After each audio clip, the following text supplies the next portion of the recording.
السلام عليكم ورحمة الله وبركاته، اللهم صل وسلم وزد وبارك على سيدنا محمد وعلى آله وصحبه وسلم. أصحابي الحلوين يا رب كلكم تبقوا بخير وانتوا بتشوفوني النهاردة. في فيديو النهاردة هنعمل لانشون باللحمة زي ما احنا شايفينه كده في الصورة، رائع وطعمه جميل جدا بشهادة أي حد داقه. قريب جدا من اللانشون وقريب كمان جدا من اللحمة المدخنة. طعمه جميل قوي. فإذا عجبكم الفيديو ده اعملوا لايك، كمان لو أول مرة تشوفوني اشتركوا وفعلوا جرس التنبيه عشان يوصلكوا كل جديد.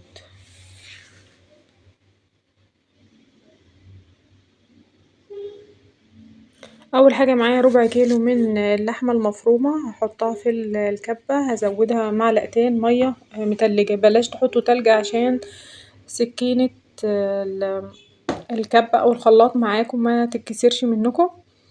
هفضل انعمها كويس جدا جدا جدا، دي اهم خطوه في اللانشون اللحمه. بعد ما انعمها كويس هضيف 8 بيضات.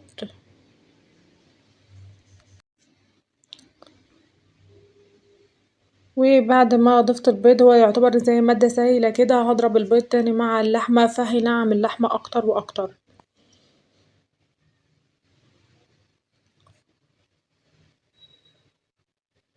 بعد ما زودت ال8 بيضات وضربتهم تاني في الكبة هزود ودي شكله بعد ما اتضرب كويس البيض مع اللحمة. هزود 8 مثلثات من الجبنة، اي نوع جبنة مثلثات تحبوا تضيفوه. وهرجع اضربهم تاني مع بعض، البيض مع اللحمة مع الجبنة وحاولوا تضربوه كويس عشان زي ما احنا شايفين الجبنة عمل فتافيت كده جوه الخليط، فلازم تتضرب ناعم خالص، لازم تتضرب ناعم، يعني اللانشون اساسي فيه يبقى ناعم. دي كيس مرقة دجاج فورية، انا ضفت كيس واحد من مرقة الدجاج الفورية.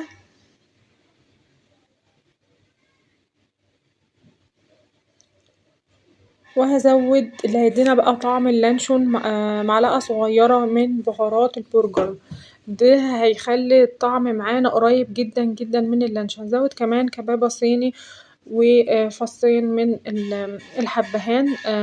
انا هاخدهم واطحنهم في مطحنة التوابل، وبعد كمان ما هطحنهم هصفيهم بمصفى كده، مش عايزة يبقى فيه اي شوائب في اللانشون، كل حاجة تبقى ناعمة فيه جدا.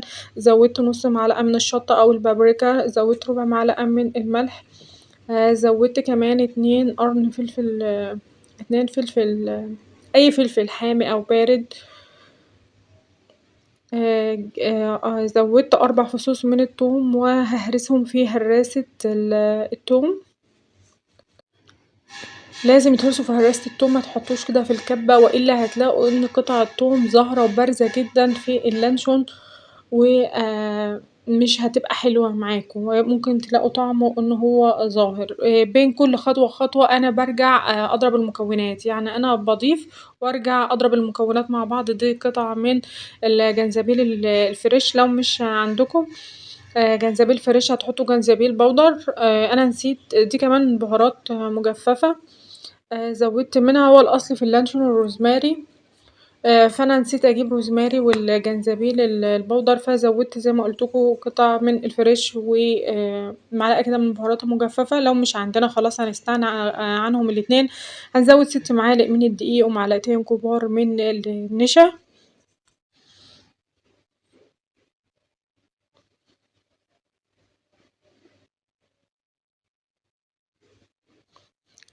اخر حاجة زي ما انتوا شايفيني كده ضفتها هي الدقيق، عشان طبعا القوام هيبقى تقيل وممكن السكينة متحركش معانا. فاخر حاجة معايا هو قوام اللانشون بيبقى تقيل سميك، فاخر حاجة ضفتها هي الدقيق. وبعد كده هزود 8 معالق من الزيت، اي زيت. زودت كمان ربع معلقة صغيرة من الملح، خلي بالنا ان احنا عندنا ملح فيه بهارات البرجر وملح في مرقة الدجاج الفورية، فما تزودوش عن كده، معلقة صغيرة من بهارات البرجر. واحسن نوع بهارات برجر طبعا اللي هو ماجي، نكهته قوية جدا عن اي نوع تاني في السوق. زودت كمان ربع معلقة من اللون الاحمر.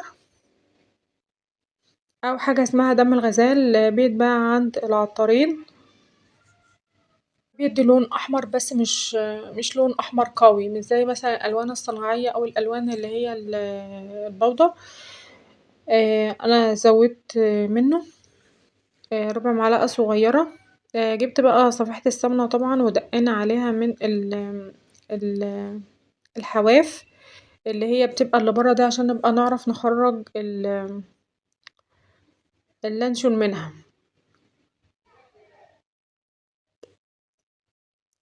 الأحسن طبعا لو انتوا تحطوا اللانشون في كيس وكيس حراري مش كيس أو ينفع برضه كيس بلاستيك أو أي كيس مثلا كيس البقسماط كيس مكرونة اللي هي الاسباجيتي الطويلة دي من الأكياس الجامدة برضه.